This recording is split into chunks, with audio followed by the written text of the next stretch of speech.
Masters of the Universe is set to release in early June, so we've been hearing a couple more when it comes to promos and things like that about the movie. And some people look at it and they think it kind of looks like some cheesy, fun adventure stuff. Other people are a little more worried about what they might do to some of these characters. Certainly, we've seen the treatment of some of these characters not that long ago on Netflix with Kevin Smith's Masters of the Universe show that was obviously panned everywhere and was kind of a monumental disaster. But now we're hearing this from the Tila actress herself. Masters of the Universe Tila actress claims her character is deeply affected by toxic masculinity.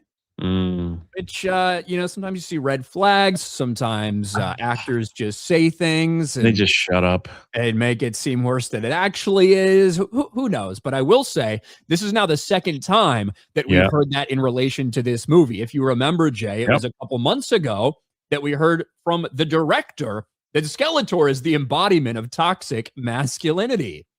And now we're hearing this from Tila. The upcoming live-action Masters Universe is once again drifting into familiar cultural territory, this time thanks to comments from Tila actress Camila Mendes that explicitly frame the film through the lens of toxic masculinity. The remarks come on the heels of previous commentary from director Travis Knight, like we just talked about. Tila's character framed around toxic masculinity. In a recent interview with Entertainment Weekly, Mendes offered an in-depth look at her interpretation of Tila. Here's the full quote. "It's hard to talk about Tila without talking about her relationship to her father, because I feel like so much of who she is has to do with how she was, I guess, let down as a child. And I feel like that really built this outer wall around her that's sort of shielding this inner sensitivity. She's affected by toxic masculinity just as much as the men in the film. And I think she's sort of adopted masculinity to protect herself in this very masculine world. It's how she survives. She's in survival mode and has been for a very long time." I don't like a lot of things about that statement. The idea that our female character is adopting masculinity. I feel like we've seen a lot of that in recent entries and everywhere in the entertainment industry. And then also framing all men basically in the film are affected by toxic masculinity or either exude that. Maybe in terms of Skeletor, who fucking knows? It sucks. I wish they just wouldn't say anything. Why can't they just come out and be like, I had a good time on the set. I hope people really enjoy the work that we put out. Why? I was so looking forward to this film. And now, red flags waving everywhere. It doesn't provide much hope to people who were either excited or maybe had questions about this. Agreed. So far from what we've seen in the promotional material, I'm not a Masters Universe fan. I have no attachment to this stuff. It looks okay and it looks fun from like the trailers and the promotional material that I've seen. This is something you don't, one, if you're trying to trick the audience into coming to see this movie and then shove this message in your face, you don't want to put this message out there because it's going to turn people off. And also, if you're just extrapolating based on your fucking feelings about what this is, even if it's not actually all that present in the movie, it's also a good way to keep fans the fuck away from your movie. Agreed. I don't think this is going to help. I certainly don't think this is going to help Masters of the Universe. No, man, you're right. It's just, why, man? Look at this popcorn bucket, dude.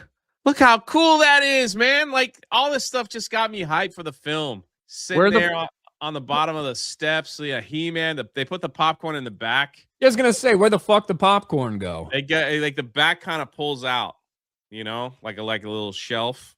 So it goes in there. Like, and then, of course, we got the giant sword. That's a drink, I saw Chris Gore had one of them giant swords. I'm actually to be honest, I'm waiting to hear what they are going to say about the film, because usually whatever Chris likes, I'm kind of on the same, same sphere. So I really hope like this was just some stupid statement that someone from Hollywood made to try to sound edgy or like whatever the playbook is in Hollywood, and it has no effect on the film whatsoever. But it doesn't sound, it's not good. It's going to be weird because like, now that we've heard it twice, it's a pattern, right? Yeah. Now that we've heard it twice from different people about this movie, it's a pattern. So clearly it's more to it than just one person saying something.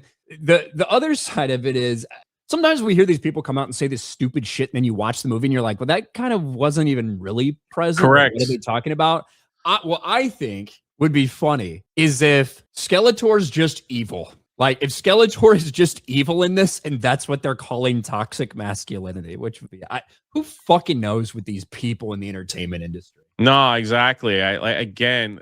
It's crazy how when an actor comes out and says nice things, how it's so celebrated across, because we're like, wow, finally, someone's actually appreciating like the fans going to see your film. And it shouldn't be like that. Like that should be normal. This is what I'm saying. Like it shouldn't even make headline news. It should be so normal that that actors are very happy that people want to enjoy their film, that they should want to make films that people actually enjoy, instead of like, oh yeah, well, yeah, toxic masculinity is a trait in this film. I don't want to take my kids to see that. Yeah, and especially let's just come at it from a realistic point of view. Don't you think the majority of Masters of the Universe fans are probably men? That I think those toys, that series, everything was predominantly for little boys, right? When they were growing up. So the idea that you would try to get your 80% male audience enticed to go watch something by giving a lecture about toxic masculinity might not be the best way. I couldn't agree more. Might not be. And I wish someone would just tell her to please be quiet on any interviews, because holy crap. Yeah, Skeletor needs to tell her to shut the fuck up and make a sandwich. You know what I mean? Maybe that's what happens. That's why she said it's toxic, because she gets slapped around a little bit. Yeah, I mean, maybe that's what's going on. I guess we'll find out. The old Sean Connery treatment, huh? Yeah. Yeah. Exactly. The old Sean Connery treatment. Oh.